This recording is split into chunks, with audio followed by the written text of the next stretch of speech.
mujer, un niño y un dragón.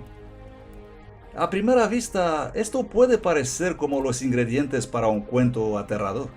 De hecho, las escenas alarmantes que acabamos de presenciar son parte de una verdadera y potente profecía dada al apóstol Juan hace casi 2000 años.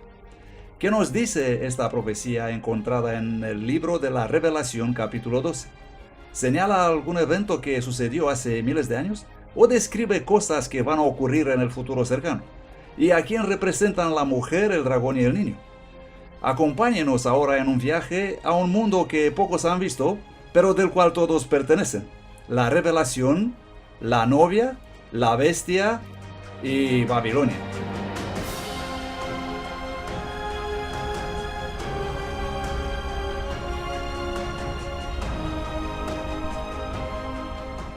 En el último libro de la Biblia, la Revelación, al apóstol Juan se le mostró una visión con una gran lucha entre el bien y el mal.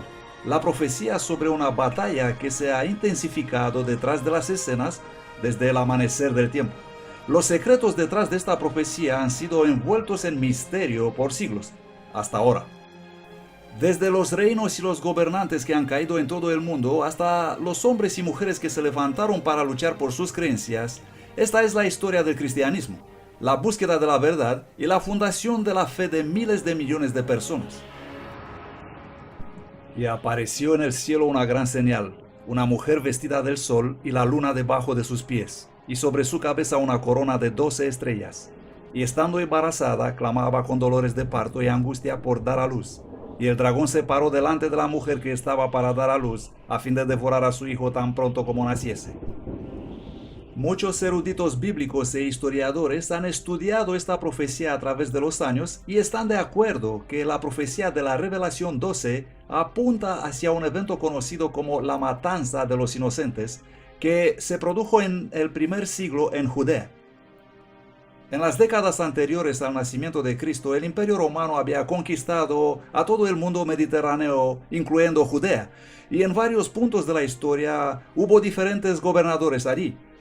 20 años antes que Jesús naciera, tenemos al rey Herodes, un rey vasallo de Roma. Tenemos documentos sobre él, extrabíblicos, que nos dice que él era muy cruel, que fue capaz de matar a sus propios hijos, era tan despiadado que no quería saberle cerca de ti. Herodes estuvo muy preocupado cuando una pequeña delegación de sabios del este vinieron a Jerusalén anunciando su búsqueda del recién nacido rey de los judíos. ¿Por qué estaba furioso Herodes? Porque rey de los judíos era el título que el Imperio Romano le ofreció a Herodes. Él preguntó a sus astrólogos ¿hace cuánto es posible que haya nacido ese niño? Ellos determinaron que probablemente habían pasado 2 años como máximo desde el nacimiento del niño, tal vez menos. Herodes se entera de los fariseos y los saduceos dónde exactamente debía nacer el niño, y se entera que se trataba de Belén, y temió perder su trono, y estaba tan furioso contra ese niño que envió a los soldados intentando matar a Jesús.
La Biblia nos dice que este acto brutal fue inspirado por algo más que la envidia tiránica de un viejo rey.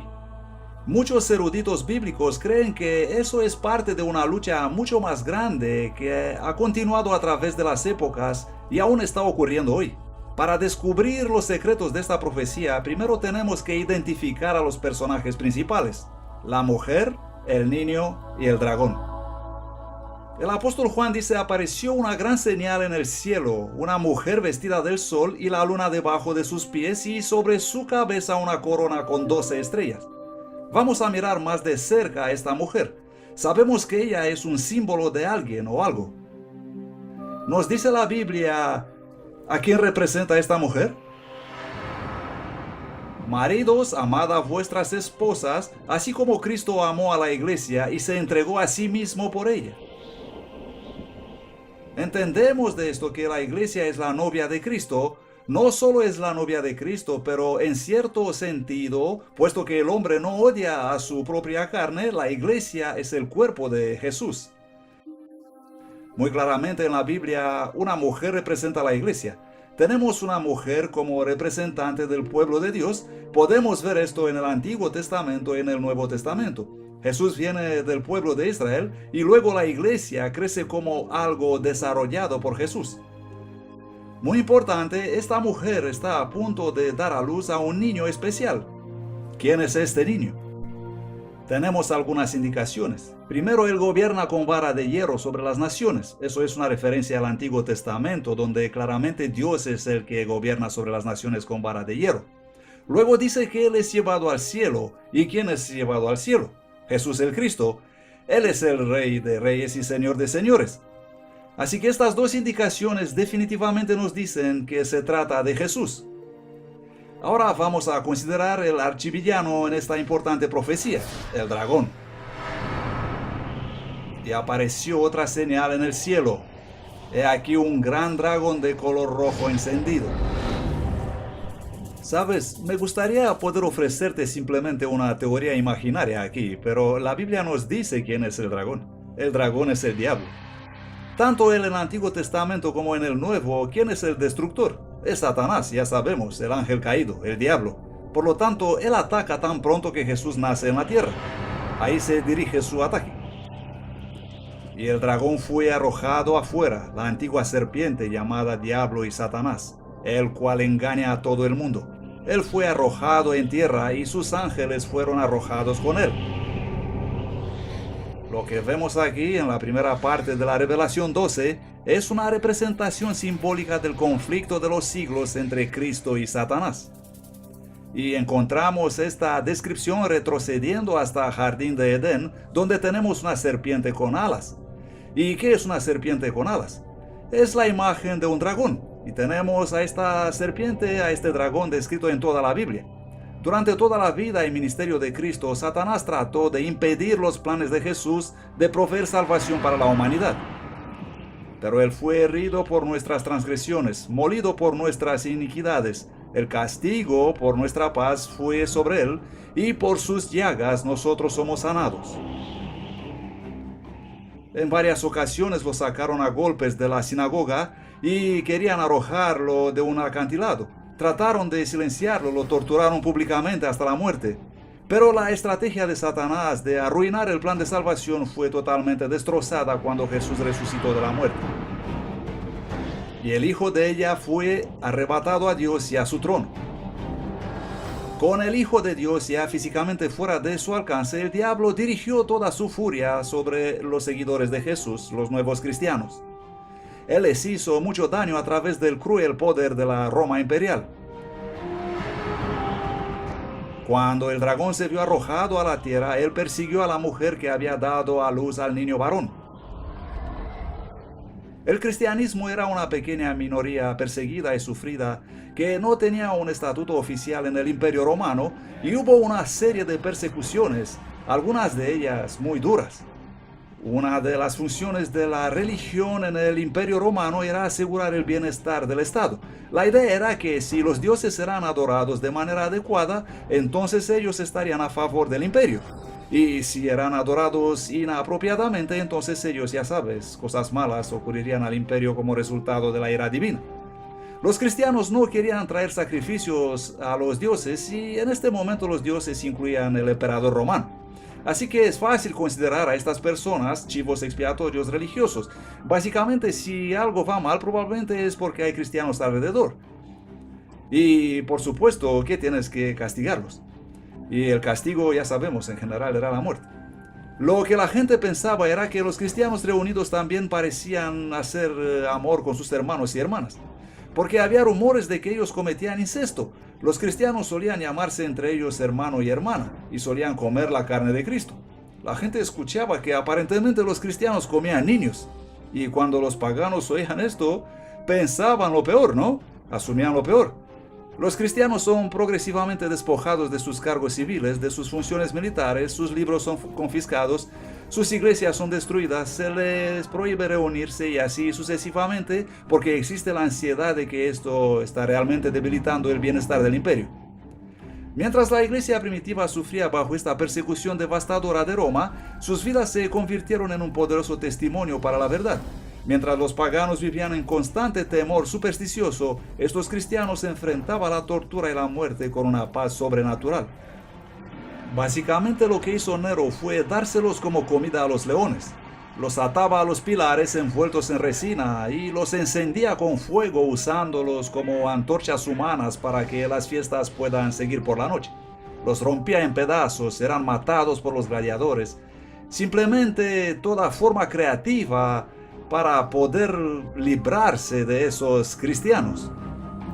Pero al enfrentarse al doloroso fin de sus vidas, los cristianos cantaban y se regocijaban. Mientras miles de ellos pagaban el máximo precio por su fe, sus oraciones de moribundos y su sangre se convirtieron prácticamente en semillas para la nueva iglesia. La gente estaba tan cautivada por la manera de morir de estos cristianos que inmediatamente la reacción es: ponme en la lista. Así que los cristianos se propagaron como la pólvora. Cuanto más los mataban, más resistían por su fe. Es verdad y creo que se debe enfatizar que la iglesia temprana se propagaba a pesar de ser el objeto de la opresión de los poderosos emperadores extremadamente autocráticos, quienes se posicionaron firmemente en contra de los cristianos y sin embargo la iglesia primaria sobrevive. Tertuliano argumenta que siempre que algo va mal, cada vez que hay una hambruna o cuando hay una peste, una epidemia destructiva, todos dicen los cristianos a los leones. Y luego dice con sarcasmo, como si muchos podrían ser alimento de tan pocos. Y lo que quiere decir es, no puedes destruirnos a todos. Durante este tiempo de crecimiento exponencial, los cristianos en todo el Imperio Romano estuvieron muy literalmente en underground, bajo la tierra. Este laberinto de túneles y cámaras debajo de las ciudades romanas se conocen como las catacumbas. Es importante comprender qué son las catacumbas. Primero, muchas personas se imaginan que son cuevas naturales bajo Roma y los cristianos simplemente se metieron en ellas. Pero las catacumbas, casi sin excepción, no son cuevas naturales. Ellas fueron excavadas por los cristianos. Los cristianos hicieron todos estos laberintos subterráneos. A veces los servicios religiosos se celebraban ahí, justo al lado de las tumbas de los mártires. En segundo lugar, es que el mismo hecho de enterrar a sus muertos es enormemente significativo. Los cristianos creen en una resurrección del cuerpo. Por supuesto, esta creencia se ha torcido y cambiado a través de los siglos, pero de todo modo comprendemos que los primeros cristianos creían que serían resucitados en su precisa forma corporal y por lo tanto ellos optaron enterrar a sus muertos en vez de incinerarlos. Y entonces si alguien te ve enterrando a tus muertos, especialmente en momentos cuando existen intensas olas de persecución, era como decirle a la policía, ven a investigarme, es posible que soy un cristiano. En el año 306 después de Cristo, un nuevo emperador romano llegó al poder y las cosas empezaron a cambiar rápidamente. Constantino el Grande fue un hábil líder militar y un político astuto. Constantino tuvo que llevar una serie de guerras civiles para lograr su objetivo político de convertirse en emperador. Y ese es su propio objetivo personal y político y no tiene nada que ver con el cristianismo. Él marchó desde Galia, la actual Francia, donde estaba su sede, para enfrentar a su rival Magencio en Italia. Constantino marcha desde el norte y tienes que pensar que hasta Italia hay un largo camino. Él gana una batalla tras otra. Mientras marchaba con su ejército, una noche tuvo un sueño donde Dios vino a él y le dijo: te vas a convertir en un cristiano y pondrás esta señal en tu escudo y vencerás. Poco después de eso, él tuvo otra visión que la historia nos dice que fue vista por su ejército también, no solamente por Constantino. Él miró hacia arriba y vio una cruz brillante encima del sol y las palabras griegas en tu túnica. Con esto vencerás. El cuento de que había tenido este sueño aparece en una etapa relativamente temprana y es descrita por Eusebio. Existen diferentes fuentes, pero parece que Constantino dice: he tenido este encuentro divino y un ángel me ha dicho que por la señal de la cruz voy a vencer. Constantino mandó a sus tropas a adornar sus escudos con el símbolo de la cruz. Su oponente entonces sale de la ciudad para enfrentarse al invasor Constantino y su ejército, que estaba ahora bastante entrenado, ya que habían ganado varias victorias en el camino desde el norte, desde Milano hasta Roma. Magencio cruza el río por el puente Milvio y tiene a Constantino y su ejército enfrente, y el río y la ciudad detrás de él. No es la mejor situación en que puedes estar. Si no puedes derrotar el ejército invasor, no hay dónde retirarte. Por lo tanto, pierde la batalla. Así que para Constantino, quien ciertamente no es todavía un cristiano, esto es algo poderoso porque él mismo cree que el Dios cristiano me ha dado la victoria. El Dios cristiano es más poderoso que estas otras deidades. Constantino hizo el símbolo de la cruz parte de las banderas imperiales y continuó luchando bajo ese símbolo y ganó. Y siendo un buen emperador romano, seguro habrá pensado: si tengo el símbolo de la cruz, estoy en el camino correcto. Así que si eres un pagano y simplemente alguien que está confundido acerca de la religión, tienes este choque de deidades. ¿Y quién llega a estar en la cima? El Dios cristiano. Puedes sacar tus propias conclusiones. Gradualmente, el sentimiento nacional contra el cristianismo comenzó a invertirse. Durante el reinado del Constantino, los cristianos pasaron de ser una secta perseguida a tener abiertamente posiciones de influencia en los tribunales y palacios de reyes y gobernadores. Así que una gran parte de la élite, acostumbrados a dirigir las cosas, se convirtieron automáticamente en obispos locales, etc. Ya sabes, se convirtieron al cristianismo. No era tan grande el salto, porque la mayoría de ellos, de todos modos, creían en un ser divino supremo que tenía diferentes representaciones. Si querías avanzar en el ejército o en la administración pública imperial, tenías todos los incentivos para convertirte en un cristiano, porque todas las personas en la cúpula son cristianos. Así que ya sabes, si querías avanzar en la alta jerarquía, ya sea en el servicio militar, civil o en la corte, la gente se convertía en cristianos. Eso se volvió muy atractivo debido al edicto de tolerancia de Constantino. Constantino puede justificadamente reclamar el título de grande porque condujo la historia del mundo en un nuevo camino e hizo el cristianismo, que hasta entonces había sufrido una sangrienta persecución, la religión del Estado. Y así, mientras gente de todo el Imperio Romano entraba en la iglesia cristiana, traían con ellos muchos de sus antiguas creencias y prácticas paganas. Ahora que al cristianismo se le había dado el estatus de religión completamente legal, posteriormente se volvió muy atractivo para las nuevas generaciones y para muchísimos miembros de la cúpula jerárquica. Ahora el porcentaje de los cristianos en esa élite creció y decreció dramáticamente el número de los oponentes al cristianismo. Ese fue prácticamente el verdadero cambio. Entonces fue cuando el cristianismo se convirtió realmente en el cristianismo que conocemos hoy. Porque ahora la gente que conduce el espectáculo son cristianos. Con el tiempo, los líderes de la iglesia comenzaron a adoptar vestiduras majestuosas y extravagantes ceremonias que pertenecían a las religiones paganas. Y en lugar de los simples mandamientos de Dios, comenzaron a enseñar supersticiones y tradiciones de hombres. Ahora, en lugar de que la iglesia cristiana convirtiera al mundo pagano, los paganos se estaban convirtiendo a la iglesia. Hay un tren saliendo del primer siglo representado por los documentos que tenemos en el Nuevo Testamento que demuestran una especie de conformación de la iglesia allí, entrando en ese largo y oscuro túnel en el siglo II y saliendo otra vez en el siglo IV, pero el tren que sale ahora en el siglo IV es tan diferente al tren de la iglesia que había entrando en el túnel que clamas asombrado: ¿qué es lo que pasó? En el año 391 después de Cristo, por orden del emperador Teodosio I, el cristianismo se convirtió en la religión oficial de Roma. La adoración en los templos paganos fue ilegalizada y todas las otras prácticas religiosas suspendidas. Intentas cristianizar un imperio, intentas cristianizar una cultura pagana. Entonces, si solamente tienes templos paganos, les pones una cruz encima y los transformas en basílica. Pones que pinten en ellos imágenes bíblicas, héroes bíblicos, santos y mártires.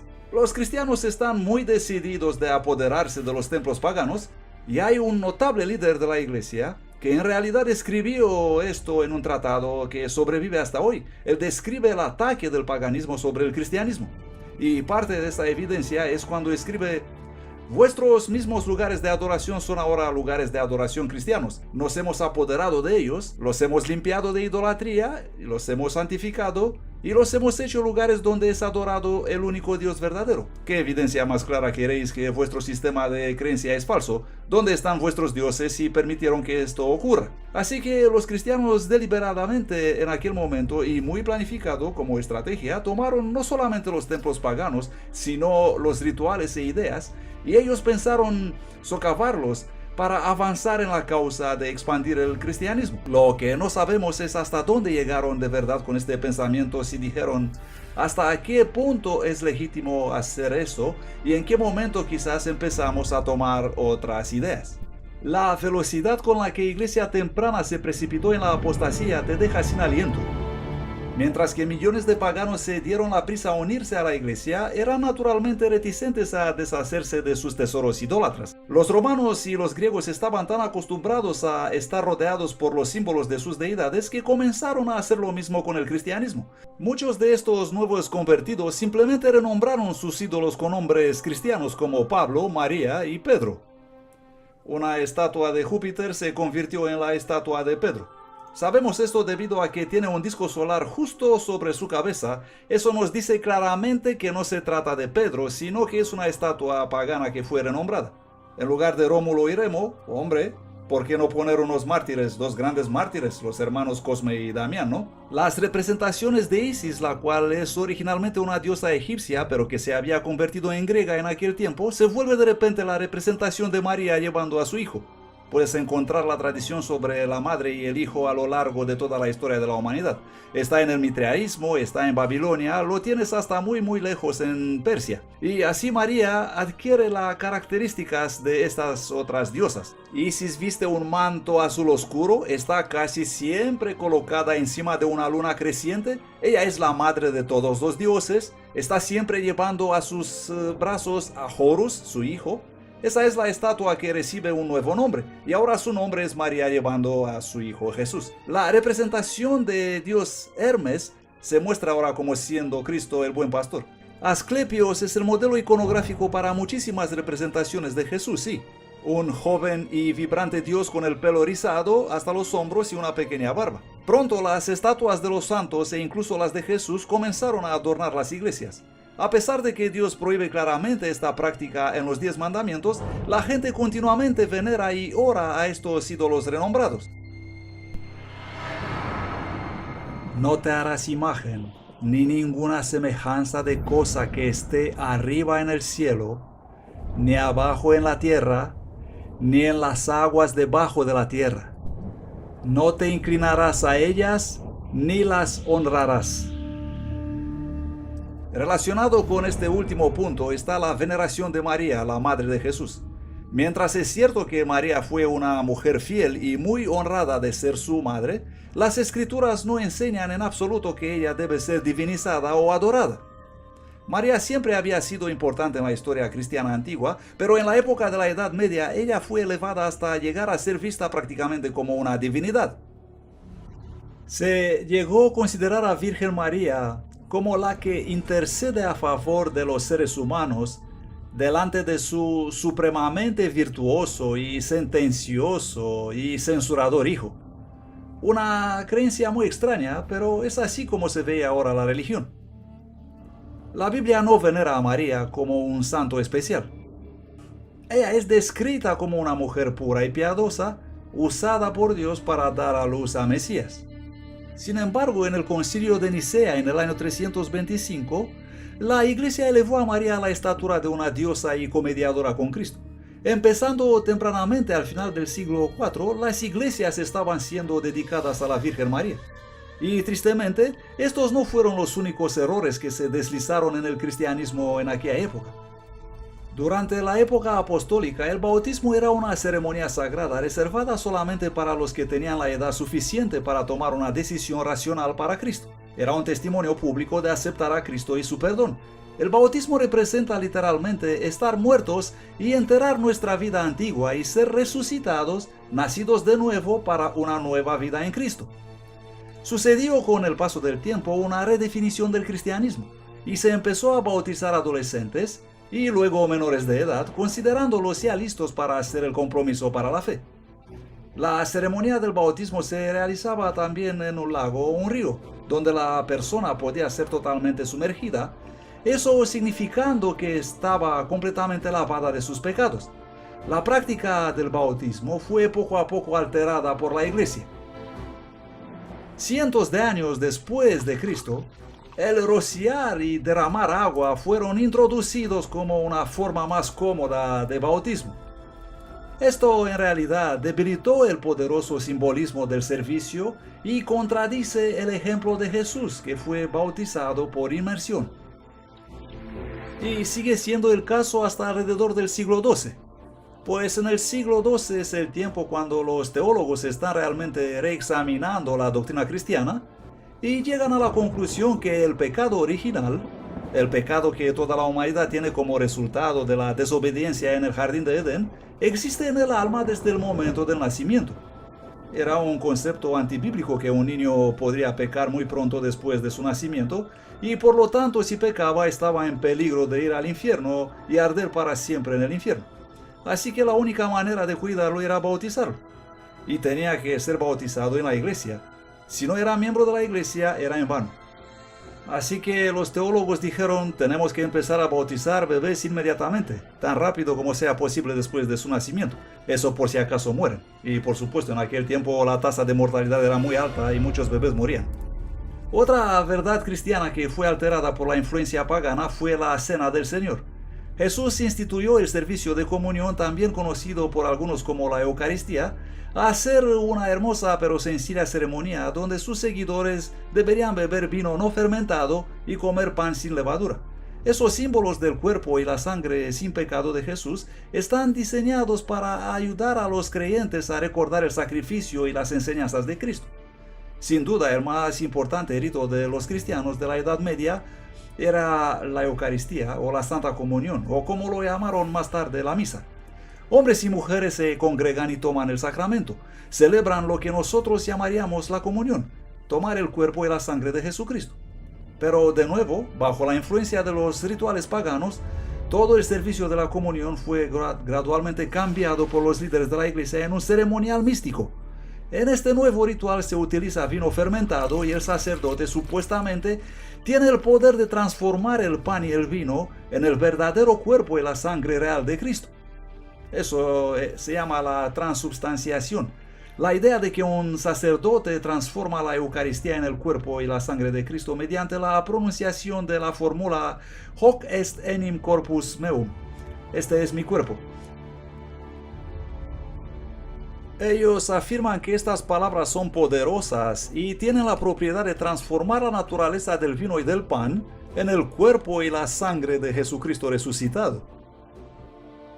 Hasta el punto que más tarde dicen, nosotros creamos a Dios pronunciando estas palabras de mistagógica.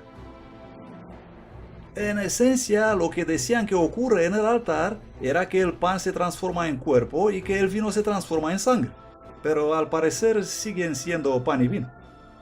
Esta ofrenda del sacrificio en la Eucaristía, este sacrificio de alabanza, esta comida de comunión, ahora se convierte no en un recuerdo del sacrificio de Cristo, sino sacrificio en sí, y es lo que da la salvación. Ellos creen y enseñan que en la misa Jesucristo en la persona del sacerdote sacrifica a Cristo, a Dios el Padre, y de esta forma obtiene el bien. gana un quantum de santidad que luego la iglesia puede ofrecer a los que asisten a la misa. Porque las personas creen que al participar a la misa están haciendo algo bueno que era ofrecido a Dios.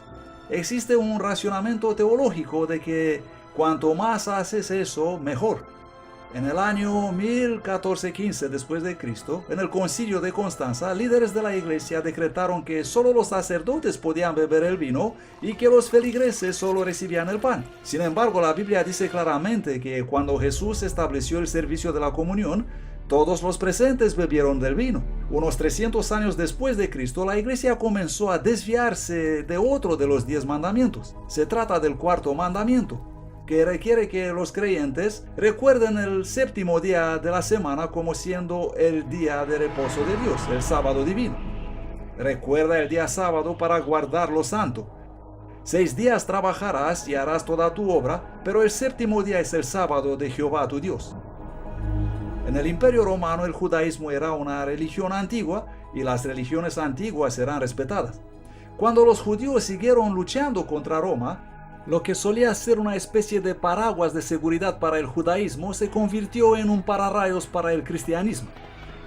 Los cristianos empezaron a negar el judaísmo, los judíos los perseguían y así que los cristianos empezaron a distanciarse de los judíos. Líderes de la iglesia comenzaron a devaluar el sábado del séptimo día de los 10 mandamientos y preferir el domingo romano que era más popular. Algunos cristianos erróneamente pensaron que debían ayunar el sábado, pero que era mejor celebrar el domingo. Eso es lo que hacían los paganos, ayunar el sábado y festejar el domingo.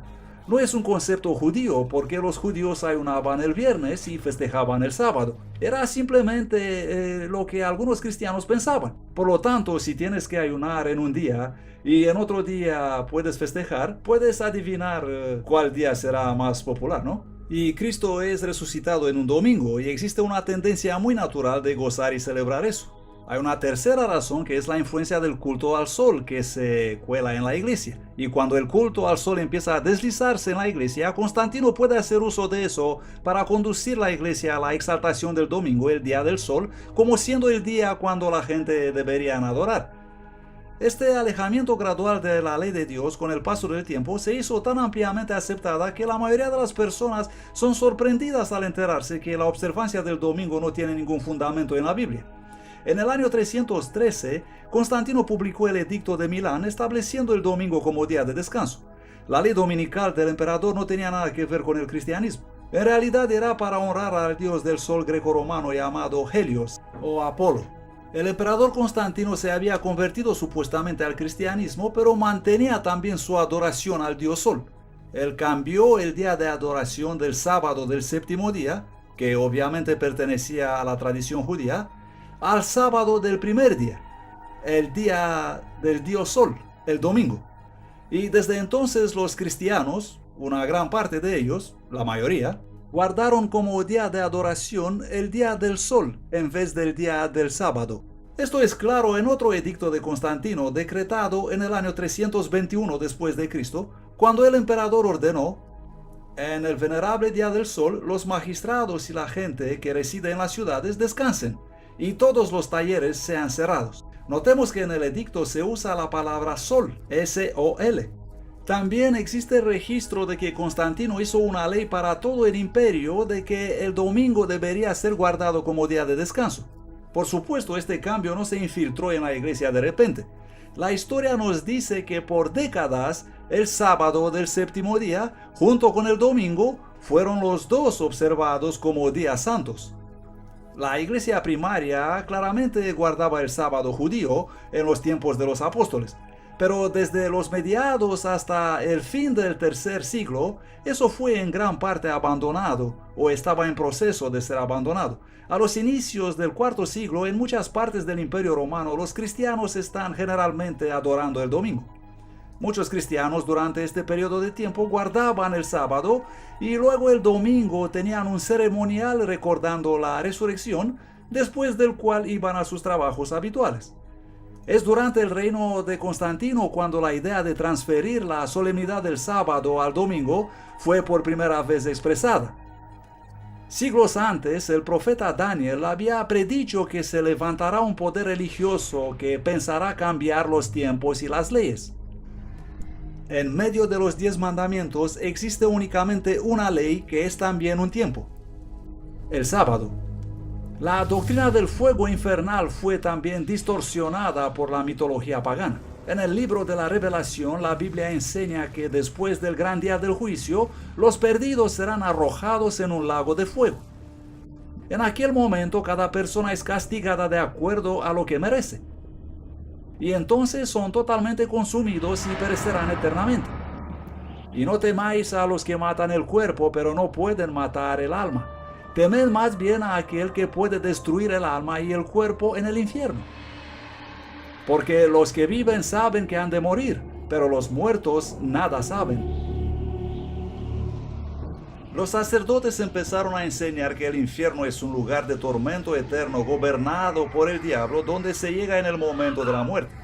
La iglesia apóstata pudo utilizar este horroroso concepto de interminable tortura para aterrorizar y manipular tanto al rey como al plebeyo.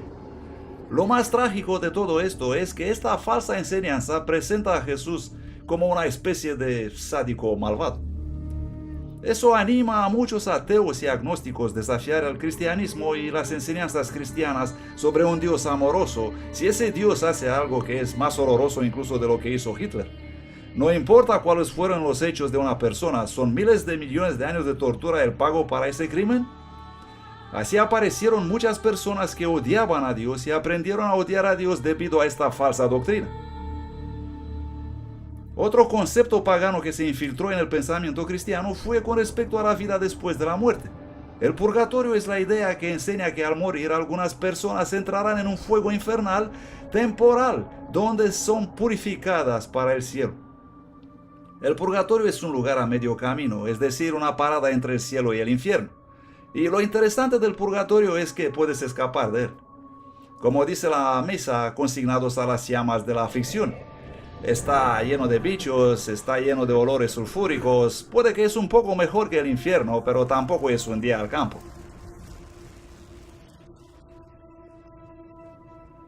La iglesia se desarrolla gradualmente y se experimenta un crecimiento de la iglesia poco a poco.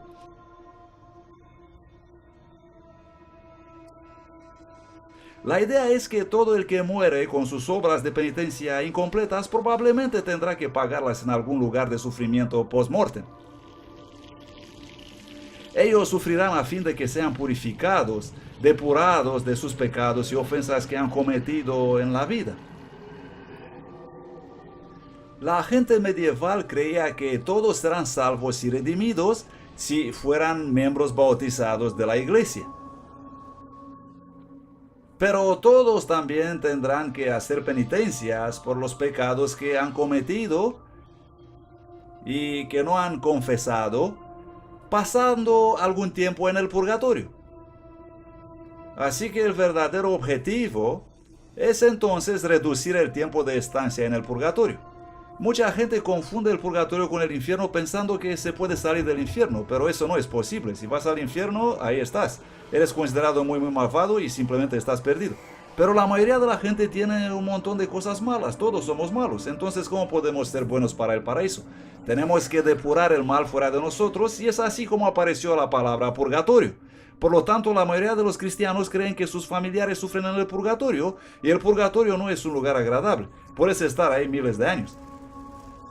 La idea del purgatorio existía muchos siglos antes del tiempo de Jesús. Escritos de Platón de los años 400 a.C. nos ayudan a esclarecer de dónde viene este concepto de purificación y castigo. Sin embargo, el purgatorio no fue considerado un lugar real hasta siglos después. Entre los años 1160 y 1180 después de Cristo, los teólogos desarrollaron la doctrina del purgatorio, conduciendo a la aceptación formal de esta falsedad en el Segundo Concilio de León en el año 1274. La Iglesia entonces ofrece su apoyo a los muertos del purgatorio por medio de sus oraciones y atribuyendo a las personas los beneficios de los sacramentos, especialmente la comunión. Todo esto es perfectamente ortodoxo a su parecer y la iglesia cree que hacer eso es bueno y los feligreses parecen estar dispuestos a poner grandes cantidades de dinero en ello. Y así tenemos una extraordinaria proliferación de instituciones fundadas por sacerdotes para decir misas por las almas de los difuntos, particularmente entre los siglos XIV y XV. Esta doctrina fue fabricada para manipular las masas a fin de obtener ganancias financieras. La gente está dispuesta a pagar grandes cantidades de dinero para librar a un ser querido de las torturas del purgatorio. Por supuesto, los creyentes nunca pueden estar realmente seguros de cuándo alguien sale del purgatorio, así que el dinero continúa fluyendo en los bolsillos de los sacerdotes corruptos. El jefe de la iglesia tenía gente que salía a recaudar dinero y a alentar a la gente a dar su dinero a la iglesia para comprar las personas del purgatorio. Así pudieron financiar estos elaborados edificios. Esta creencia en el purgatorio está también basada sobre el peligroso concepto que las obras y las oraciones de los vivos pueden de alguna manera cambiar el destino de los muertos. Sin embargo, Jesús dejó muy claro que no hay limbo o purgatorio. Después de la muerte, el próximo pensamiento consciente de una persona es la resurrección y la recompensa eterna. No os maravilléis de esto, porque viene la hora cuando todos los que están en los sepulcros oirán su voz y saldrán. Los que hayan hecho bien a una resurrección de vida y los que hayan hecho el mal a una resurrección de condenación. Central en el mensaje del Evangelio está la enseñanza de cómo obtenemos el perdón. Esta fue otra gran verdad bíblica que sufrió cambios durante esta etapa de compromiso. Se enseñó que si una persona deseaba ser perdonada, él o ella debían primero confesar sus pecados a un sacerdote mediante un rito llamado el sacramento de la penitencia, más comúnmente conocido como la confesión. Así que para compensar nuestra bondad insuficiente y nuestras verdaderas acciones equivocadas, debemos todos, tanto laicos como clero, todos debemos confesar nuestros pecados por lo menos una vez al año y preferentemente más a menudo que eso a un sacerdote. Este fue un desarrollo negativo en muchos puntos. En primer lugar, no se enseña eso en ninguna parte de la Biblia.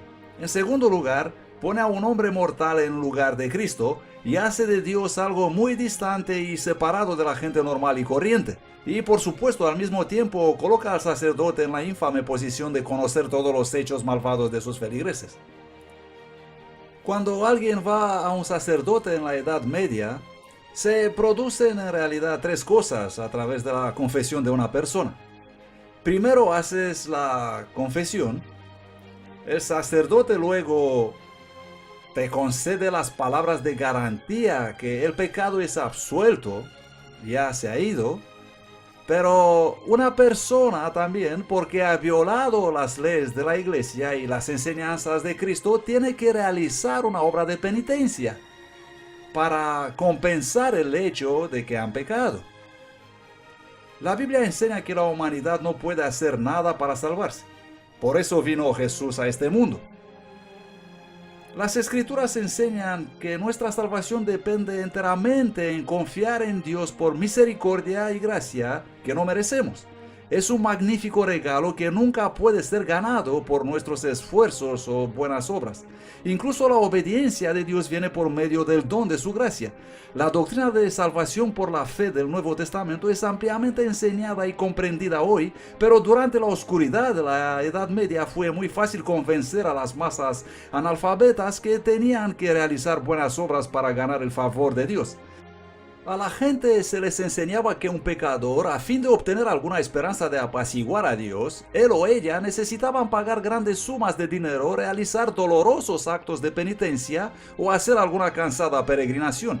Esto a menudo incluía una obligación de recitar ciertas oraciones una y otra vez como requisito para obtener el perdón. 40 Ave Marías, 10 Padres Nuestros y poner una moneda en el cajón de las colectas. Para las religiones paganas del mundo, la idea de oraciones o cantos repetitivos no era nada nuevo. Se creía que se podía apaciguar o influenciar a los dioses con el constante eco de las oraciones o al usar palabras mágicas especiales. Jesús nos advirtió claramente en contra de esta forma de oración. Y cuando oréis, no uséis vanas repeticiones como hacen los paganos, porque ellos piensan que serán oídos debido a sus muchas palabras. Los corruptos líderes de la iglesia sabían que para mantener un poder duradero sobre el pueblo de Dios, tendrían que separarlos de la única cosa que puede exponer sus engaños: las Sagradas Escrituras. La Biblia no fue inicialmente negada a la gente, era accesible, pero con el tiempo, cuando la gente empezó a notar diferencias, ellos desafiaron el clero. Así que fue el interés de la iglesia, con el paso del tiempo, no dejar la Biblia disponible para el pueblo. Solamente los sacerdotes pueden interpretar las Escrituras, porque ellos combinan las Escrituras con la tradición, y la tradición interpreta la Biblia. Y los únicos que entendían esta larga tradición eran los sacerdotes. Ellos podían leer las Escrituras. Muchos del pueblo común ni siquiera sabían leer. Y los sacerdotes querían estar seguros que se interpreta la Biblia en una forma que armonice con su tradición. Así que desde el V siglo hasta el siglo XV, 1000 años de historia, fue enseñado y aceptado que solo los líderes religiosos estaban suficientemente calificados para explicar los textos sagrados. Al hombre común se le dijo que nunca podía esperar comprender las Escrituras sin la asistencia de un sacerdote. Con este engaño mortal, los laicos de la iglesia fueron mantenidos en la oscuridad e ignorancia. Mientras tanto, la iglesia visible, una vez el baluarte de la verdad bíblica, se degradó a una organización política corrupta envuelta en ceremonias espiritistas. No es para extrañarse que este periodo de tiempo de deterioro cultural, económico y espiritual es conocido como la Edad Oscura o el oscurantismo. Es trágico como en tan solo pocos siglos la maravillosa luz que había estado encendida mediante la brillante novia de Cristo fue eclipsada por las tradiciones paganas. Ahora una mujer muy diferente surgió para ocupar su lugar.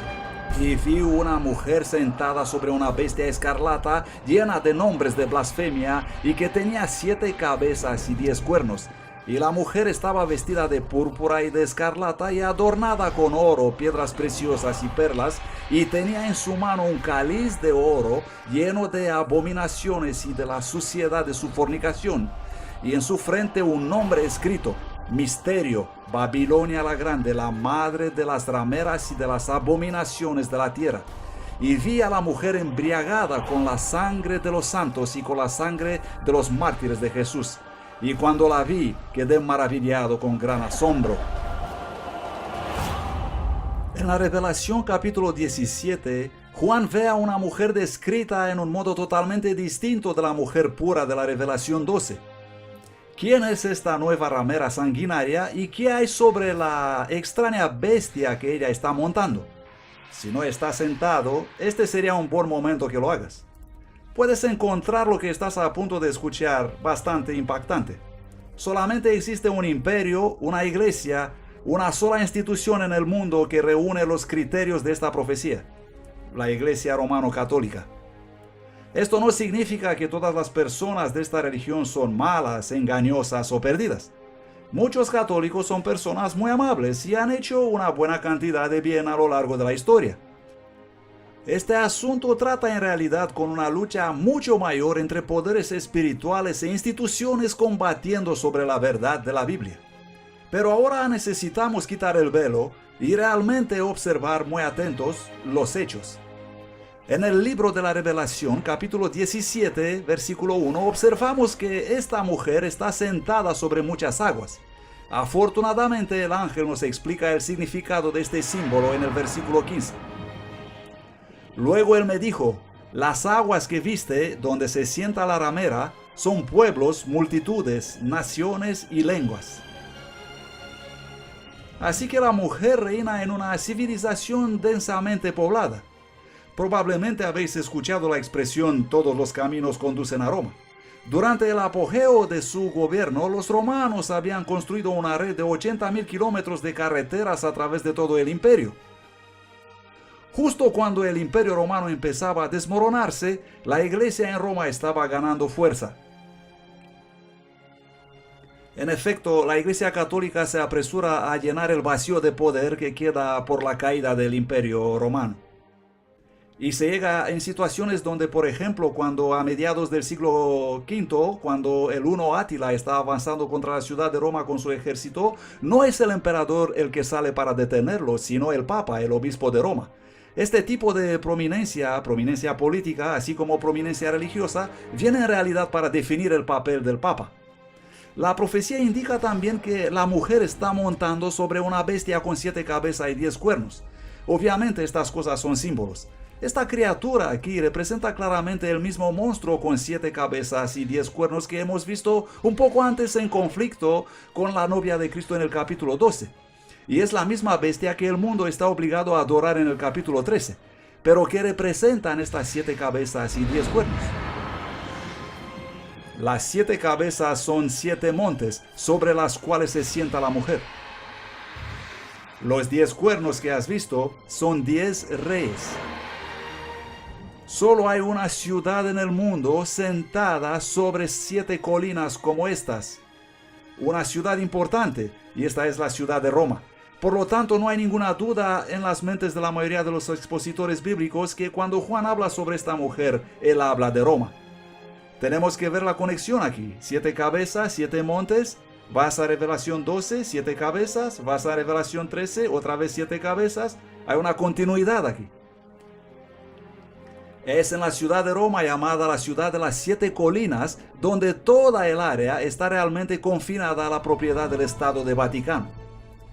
Existe solamente una iglesia que también es un país independiente y tiene poder político mundial, el Vaticano. Este país, con la población más pequeña del mundo, fue establecido como un estado independiente con 44 hectáreas en Roma. Detrás de los muros de la ciudad del Vaticano hay menos de 1000 personas que viven en este pequeño país gobernado por el Papa, que tiene poder ejecutivo, legislativo y judicial absoluto.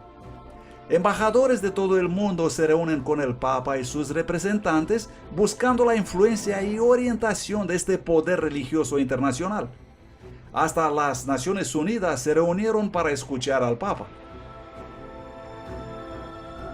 Cuando el Imperio Romano del Occidente cayó, su territorio fue fragmentado en 10 divisiones principales. Los 10 cuernos representan a los 10 reyes o reinos formados por la división final de la Roma imperial. Los 10 cuernos son la descripción de Roma que se dividió en 10 reinos más pequeños. A lo largo de la historia, el catolicismo ha dominado muchos reinos. Tenemos la iglesia cabalgando sobre un poder político. ¿Comprenden? Porque la mujer cabalga sobre la bestia. Y del mismo modo, por muchos siglos la iglesia estuvo en control. Tenemos una unión entre la iglesia y el Estado. Los nombres de blasfemia son otro elemento clave en esta profecía que apunta directamente a la iglesia romano-católica. Nosotros ocupamos en esta tierra el lugar de Dios Altísimo. Esto pone a un hombre mortal en la posición de Dios y es como consecuencia la definición exacta de blasfemia. No se pretende con esto cuestionar la sinceridad de ningún papa en modo específico, pero la profecía está señalando la función que él tiene y la institución que se representa. Y también la mujer está vestida de colores únicos. Ella viste colores específicos que se mencionan aquí, que ya no es el blanco. Ahora tenemos colores específicos que representan con mucha claridad dos cosas, la realeza y la prostitución. Y colores específicos que podemos ver apareciendo en la iglesia cristiana histórica más tarde. Son los colores de los sacerdotes de la iglesia cristiana histórica. Estos no eran solamente los colores principales de los césares romanos, pero según la enciclopedia católica, púrpura es el color oficial de los obispos y escarlata de los cardenales. Además de los colores escarlata y púrpura, vemos que esta ramera o esta iglesia corrupta posee vastas riquezas minerales. Cuando uno considera sus innumerables tesoros artísticos de oro, plata y perlas, la iglesia romano-católica es con gran ventaja la institución religiosa más rica del mundo. Cada año turistas de todo el mundo vienen para ver la fastuosa opulencia de la iglesia romana. Otra característica inquietante de esta mujer se encuentra en el versículo 6. Vi a la mujer embriagada con la sangre de los santos y con la sangre de los mártires de Jesús. La historia revela que la Iglesia romana fue el peor opresor de los cristianos y judíos a través de los siglos. De hecho, los historiadores señalan que más de 50 millones de mártires fueron víctimas de la terrible Inquisición y las persecuciones de la Iglesia de Roma. Así que lo que tenemos aquí es una profecía que dice que esa iglesia corrupta entablaría una increíble persecución, y eso es exactamente lo que ocurrió. Y la iglesia comenzó un proceso legal, un sistema legal conocido como la Inquisición, para interrogar a estas personas y para forzar el mayor número posible de ellos a retractar y abandonar sus ideas, y obligar a los líderes de los movimientos anticorrupción no divulgar sus enseñanzas. El mayor número de asesinatos que se ha registrado jamás ocurrió cuando la iglesia persiguió a los que no estaban de acuerdo con sus falsas enseñanzas, y este estado de cosas y de represión continúa a lo largo de la Edad Media. Así que esta mujer o iglesia es un poder perseguidor que oprime a los verdaderos seguidores de Cristo. Vamos a conocer a algunos de los valientes que arriesgaron sus vidas hablando en contra de las corrosivas influencias paganas y por compartir la palabra de Dios en este tiempo de oscuridad espiritual.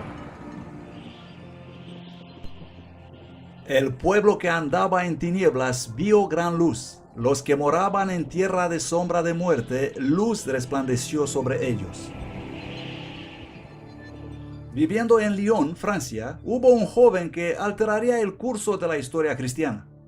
Pierre Valdo, también conocido como Valdés, un joven comerciante muy rico y educado, tuvo una experiencia que le cambió la vida. Un amigo joven de Valdo murió repentinamente. Dándose cuenta de la brevedad de la vida y la vanidad de los tesoros mundanos, Valdo toma la firme decisión de abandonar todo por Cristo. Él dio sus riquezas a los pobres y se convirtió en un predicador itinerante. Valdo enseñaba que la Biblia debe entenderse literalmente y proclamada liberamente a todos los pueblos en su propio idioma. Animaba a los creyentes a vivir vidas de sencillez y modestia y al mismo tiempo denunciaba valientemente los abusos de los sacerdotes. Por el año 1170, Pedro Valdo había reunido un gran número de seguidores que eran llamados los pobres de Lyon o los valdenses. Pedro Valdo es considerado por los eruditos convencionales como el fundador de los valdenses, un grupo de creyentes en la Biblia que vivían en Francia e Italia. Él era un creyente católico quien fue inspirado por la predicación de la iglesia primaria. Él instruyó un grupo de predicadores que viajaban enseñando el evangelio y hablaba en contra de la transubstanciación y la misa, aunque también había entonces algunos valdenses que iban a la misa y asistían a esa adoración falsa. Una vez que los inquisidores oficialmente entrenados aparecieron por Europa, ellos empezaron a encontrar personas llamadas valdenses, seguidores de Valdo, por todas partes. Así que esparcidos por Europa había estos pequeños grupos de personas, simples creyentes, que habitualmente asistían a los cultos de la Iglesia Romano-Católica en la mayor parte del año, pero una o dos veces al año recibían la visita de los pastores valdenses que llegaban para hablarles. Donde quiera que iba, Pedro Valdo vio a la gente hambrienta de verdad. Él creía que había hambre en la tierra por la palabra de Dios, así que Valdo le pagó a un clérigo para ayudarle en la traducción del Nuevo Testamento al francés vernáculo. El relato es que Valdés encargó 2 personas, eruditos religiosos, en Lyon, para preparar una traducción de varias partes de la Biblia y algunos dichos de los padres de la iglesia en la lengua vernácula, que era algo entre francés y provenzal, un poco difícil de describir hoy. Pero parece haberse establecido una tradición que las comunidades valdenses intentarían obtener copias de las escrituras en la lengua común del pueblo. Ellos llevaban copias de la Biblia con ellos, eran comerciantes, vendedores y compartían las escrituras con la gente por donde pasaban. Existen referencias de que ellos enviaban a sus jóvenes a las grandes universidades y colegios del país para que compartan su fe allí y también para que puedan obtener una buena comprensión de la teología contemporánea y usarla para alcanzar comunidades más grandes. Pero la iglesia romana no podía tolerar por mucho tiempo esta libre predicación del evangelio por campesinos. Durante el tercer concilio de Letrán en 1179, las ideas de Baldo fueron condenadas oficialmente como herejía, y poco después él y sus seguidores fueron excomulgados. Expulgados de Lyon, los valdeses se establecieron en los altos valles de Piamonte y en los Alpes franceses. Aquí, entre sus familias, la Biblia fue hecha el estudio principal. Los evangelios de Mateo y Juan eran completamente memorizados, junto a muchas de las epístolas. Al no tener imprenta, los valdenses eran frecuentemente ocupados en copiar a mano las escrituras. Conocidos por su adhesión estricta a la Biblia, estos predicadores laicos difundían sus enseñanzas en todos los lugares, mientras viajaban como vendedores ambulantes. Para evitar ser arrestados, ellos ponían las copias de la Biblia en el forro de sus prendas y las compartían cuidadosamente cuando encontraban a un corazón dispuesto. Incluso después de la muerte de Pedro Baldo en 1218, la Iglesia romana continuó ferozmente perseguir a los valdenses.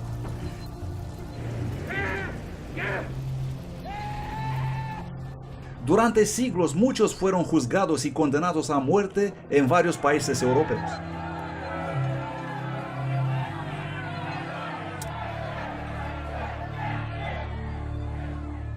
El Espíritu Santo inspiró a muchos dentro de la iglesia, quienes valientemente se levantaron y militaban para la reforma. Uno de estos hombres fue John Wycliffe, un teólogo inglés y predicador laico, traductor y profesor en Oxford. Su educación resultó ser una gran ventaja para él, mientras comenzó a señalar los errores cancerosos que habían sido difundidos entre el pueblo de Dios. Wycliffe nunca quiso ponerse en contra de los líderes de la iglesia, pero al ver las evidentes contradicciones entre lo que dice la Biblia y lo que hacía la iglesia, no podía guardar silencio. Wycliffe es realmente una persona algo inusual para poder acusarle de ser hereje. Porque él era un catedrático de Oxford, él había sido criado prácticamente dentro de la estructura de poder de la iglesia. Sin embargo, Wycliffe estaba muy preocupado por lo que veía a su alrededor. Cuando vio a Roma sustituyendo las Santas Escrituras con la tradición, acusó al sacerdocio de robar el pan de vida del pueblo hambriento espiritualmente. Él creía que la Biblia era la autoridad suprema y empezó la traducción de la Biblia. Los seguidores de Wycliffe fueron llamados lollardos. Ellos iban de lugar en lugar distribuyendo Biblias y predicando. Los lollardos creían en las escrituras sagradas, leían la Biblia traducida por Wycliffe y vivían en la misma piedad simplista, igual como lo predicaban y hacían los valdenses y otros predicadores del comienzo del siglo XII. Este fue el regalo más grande que Wycliffe pudo ofrecer a la gente común. Ningún documento ha modificado el curso de la historia más que la traducción en inglés de la Biblia. Wycliffe presentó algunas de las verdades que más tarde el protestantismo resucitó y, como acabo de exponer, sus enseñanzas, a pesar de haber sido escritas siglo antes, estaban preparando el camino para que el pueblo de Inglaterra acepte cuando iba a venir la reforma protestante. Wycliffe tuvo la valentía de declarar que la autoridad universal del Papa era antibíblica. Fue en estas condiciones que el 22 de mayo de 1377 el Papa Gregorio XI condenó los escritos de John Wycliffe, declarando que sus enseñanzas eran peligrosas para la Iglesia y para el Estado. Wycliffe continuó enseñando la salvación únicamente por medio de Cristo y que las escrituras eran infalibles, no la Iglesia romana. Con el tiempo, sus escritos y trabajo de reforma se extendieron como las ondas sísmicas, influyendo a millones de creyentes. Se encontraban en cualquier lugar donde había maestros y eruditos teólogos que los tenían. Los lollardos viajaban y llegaron hasta Bohemia, en Chequia, donde inspiraron a Jan Hus. Y Hus está de acuerdo sobre el error de la Eucaristía, sobre el poder del sacerdocio romano católico y también como Wycliffe desenmascara la suntuosidad de la Iglesia católica.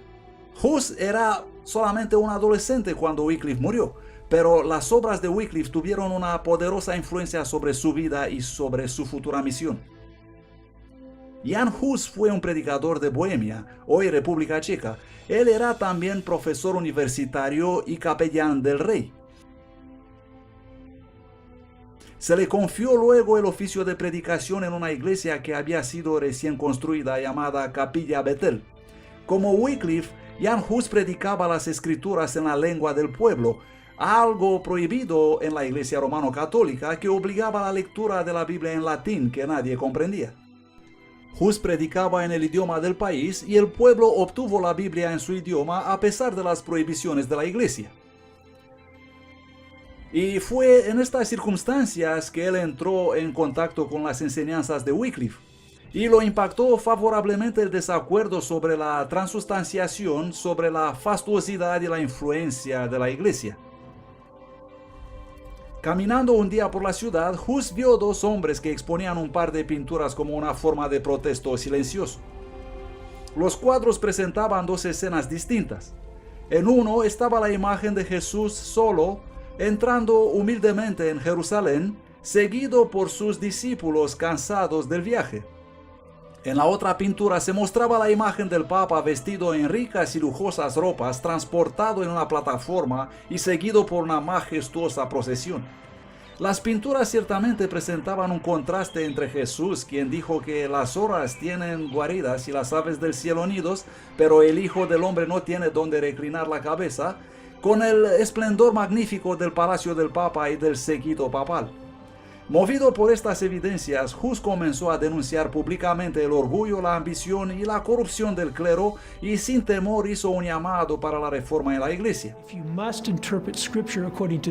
Si debes interpretar la Biblia de acuerdo con la verdad, y la verdad es lo que dice la Iglesia, ¿cómo puedes entonces corregir los errores en la Iglesia? No puedes hacer nada. No existe corrección para la Iglesia.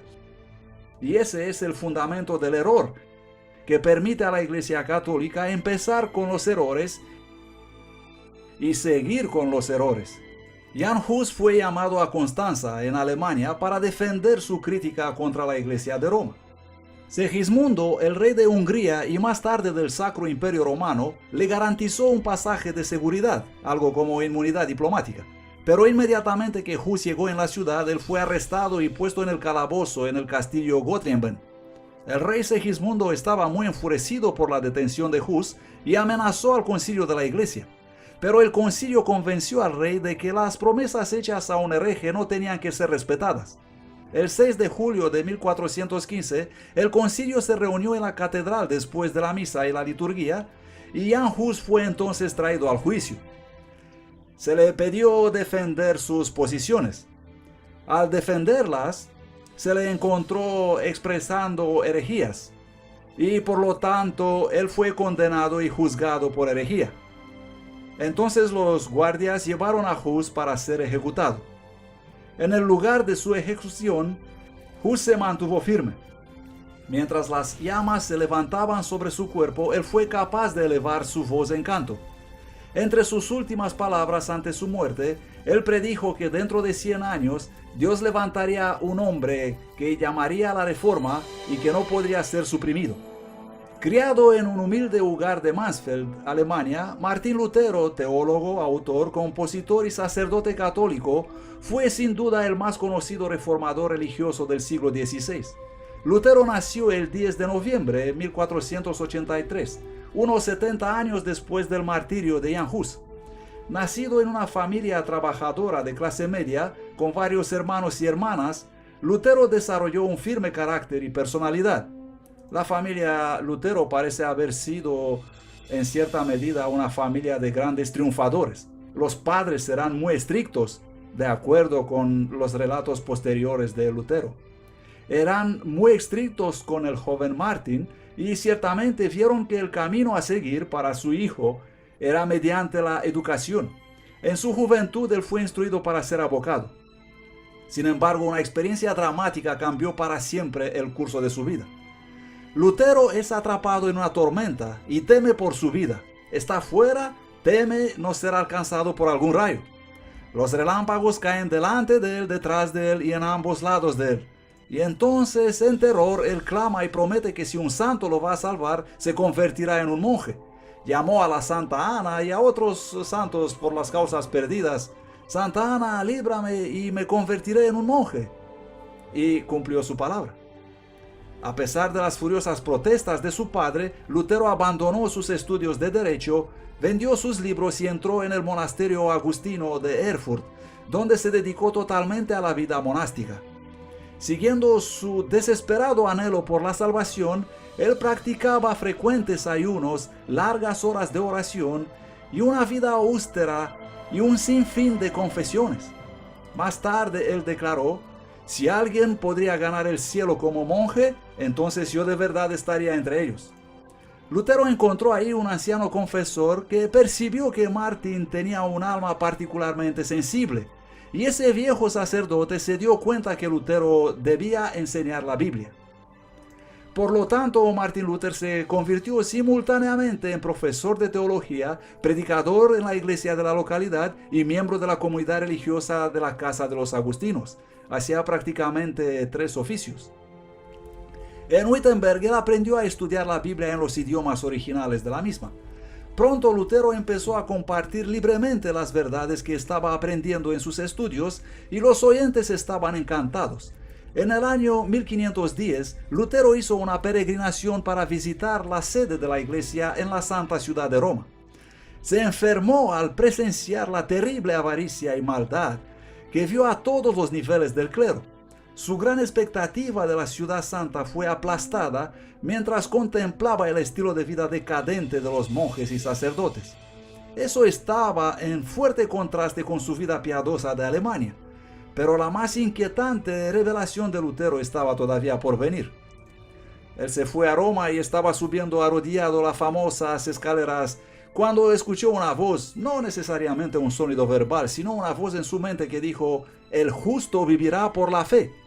Y así subiendo esas supuestas escaleras de Pilato de rodillas para poder obtener una supuesta garantía, ya sabes que no vas a quemarte en el purgatorio por demasiado tiempo, de repente se dio cuenta mirando a su alrededor: ¿pero qué estamos haciendo nosotros aquí? La Biblia dice que la garantía viene por fe. Se levantó de pie y ese fue el punto de cambio definitivo. Lutero comprendió finalmente la importancia de confiar únicamente en los méritos de Cristo para el perdón.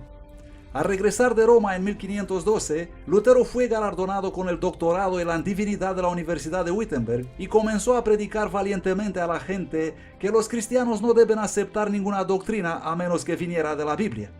Y fue ese principio de sola escritura que se convertiría en el grito de guerra de la Reforma.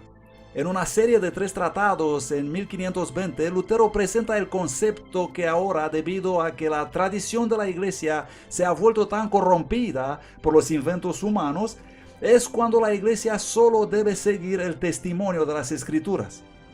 Este es el hilo conductor en la historia que describe la decadencia de la iglesia, cuando el pueblo perdió la Biblia y la capacidad de leer la Biblia por sí mismos, y cuando existía una barrera entre ellos y la Biblia, y entre ellos y Cristo, y luego como comenzó a recuperarse cuando Martín Lutero y sus colegas decidieron que la Biblia es realmente la única autoridad.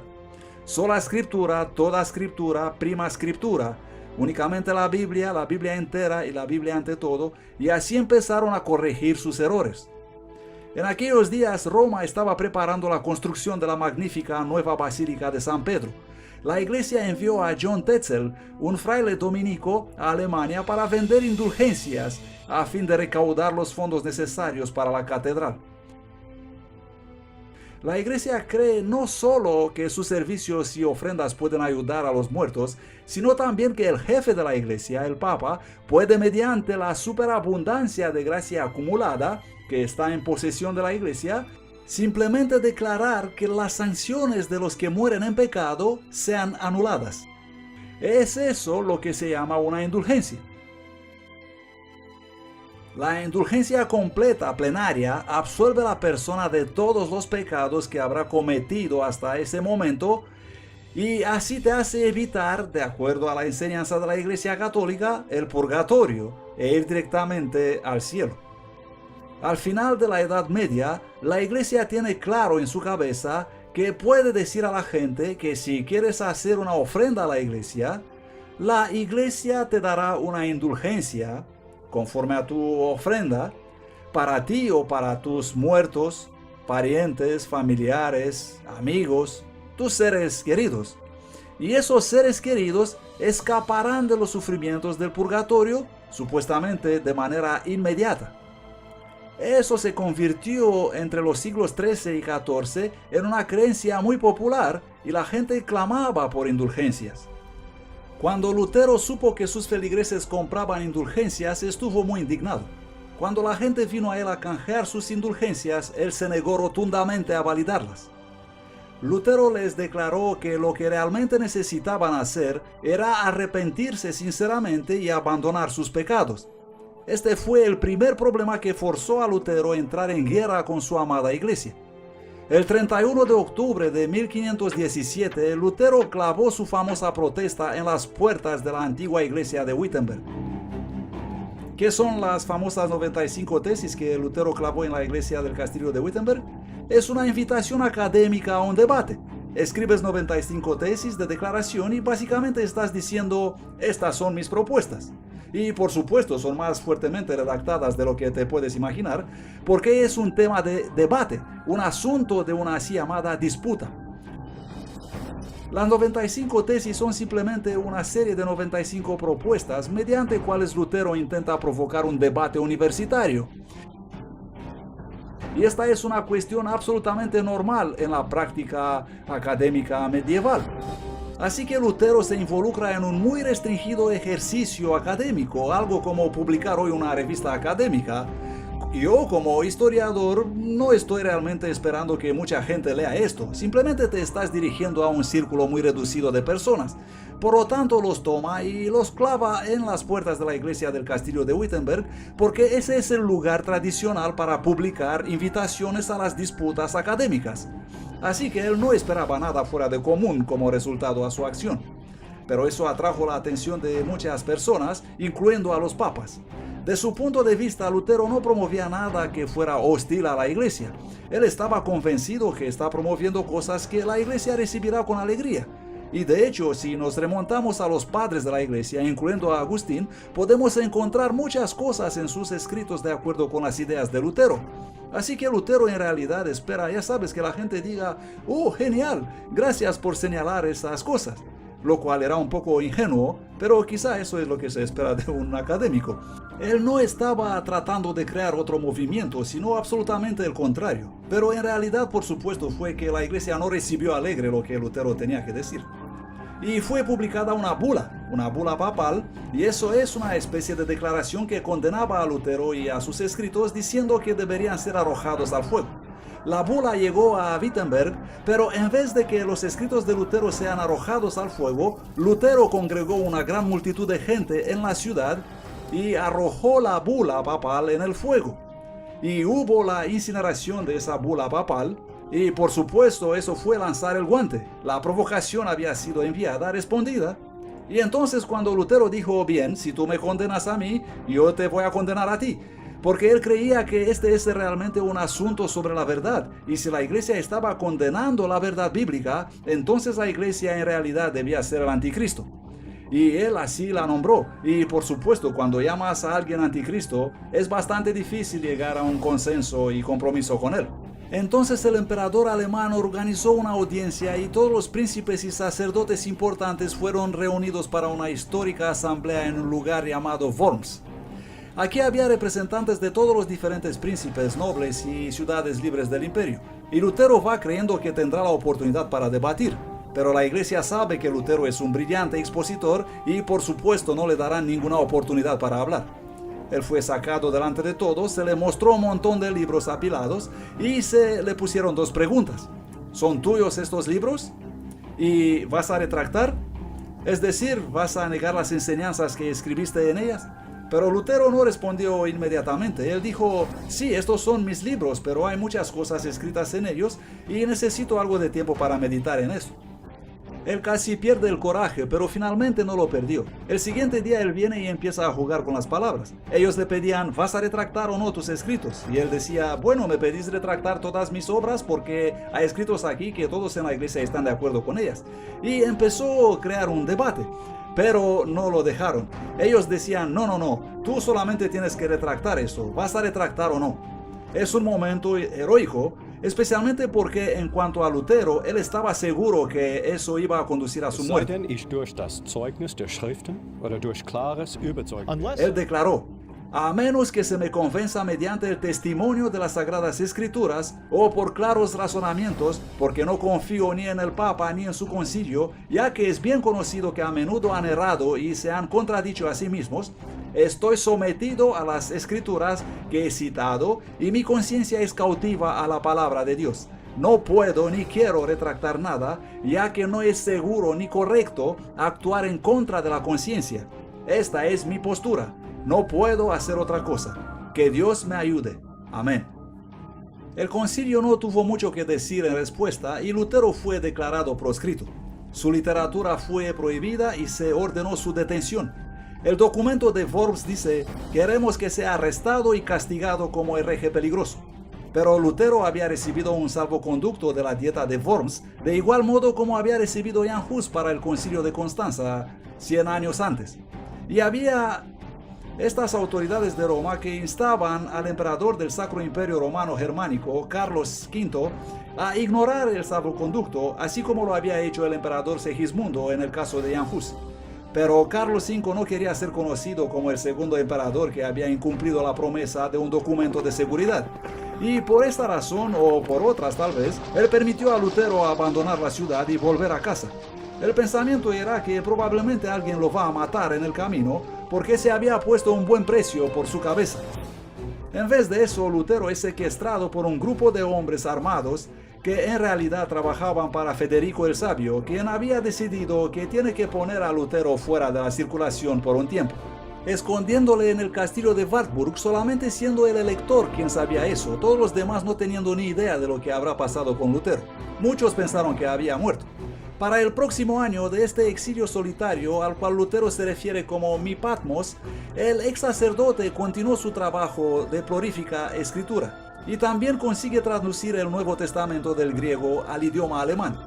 72 años antes de que Lutero completara su traducción del Nuevo Testamento, Gutenberg cambió la historia con la invención de la imprenta. Con esta maravillosa nueva tecnología, la verdad de la palabra de Dios empezó a propagarse como las hojas de otoño por toda Europa. Y así, en medio de esta gran reforma, el Señor armó a su pueblo con la espada de su palabra. Al mismo tiempo, varios otros poderosos defensores de la verdad se levantaron de la Iglesia de Roma. Entre estos valientes hombres que instaban para el regreso a la Biblia estaban Philip Melanchthon, William Tyndale, John Calvin y John Knox, solo por nombrar unos pocos. Según los reformadores predicaban y la imprenta trabajaba, las multitudes estudiaban la palabra de Dios. Gradualmente la luz de la verdad comenzó a romper las cadenas del error y de superstición que habían atado al pueblo por siglos. Como un aliento de fresco aire primaveral, Europa experimentó un renacimiento religioso. Y conoceréis la verdad, y la verdad os hará libres. El libro de la Revelación también predice que en los últimos días, el dragón, Satanás, una vez más intensificará sus esfuerzos para perseguir al pueblo de Dios. Biblia los identifica como los que guardan los mandamientos de Dios y tienen el testimonio de Jesús. La Revelación nos advierte que en los últimos días habrá una muy convincente falsificación de la verdadera Iglesia de Dios que compromete la verdad de las Escrituras. Jesús advierte que engañará al mundo entero.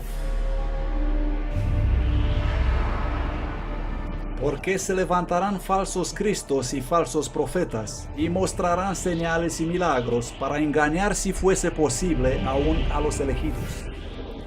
Poco después de este engaño final, Cristo volverá. Él vendrá por una iglesia que ha sido purificada de todas las falsas tradiciones y paganismo. Será una iglesia que exige un "así dice Jehová" por cada doctrina que sostiene. Jesús también dijo que cuando Él volverá, el mundo estará absorto en egoísmo, violencia y maldad. Y oiréis de guerras y rumores de guerras, porque se levantará nación contra nación, y habrá hambres y pestilencias y terremotos en varios lugares. El amor de muchos se enfriará, y entonces vendrá el fin. Esta guerra espiritual ha sido propagada a través de los siglos y está claro que la profecía se está cumpliendo rápidamente. Mientras la batalla se intensifica, todos nos enfrentamos a una elección. Elegid hoy a quién habéis de servir. Amigos, acabamos de ver cómo la gloriosa luz de la Iglesia de Dios fue ensombrecida y distorsionada mediante la influencia de la mitología y el paganismo. También hemos visto cómo los primeros cristianos fueron gradualmente seducidos para adoptar rituales y tradiciones paganas en lugar de las verdades bíblicas. Pero luego Dios levantó a hombres y mujeres fieles para resistir a los errores de un imperio entero. Ahora la historia se repite. Pronto todos se unirán o a la novia de Cristo o seguirán la bestia de Babilonia. ¿Dónde estarás tú? La Biblia es clara. Las evidencias son irrefutables. La decisión es finalmente tuya.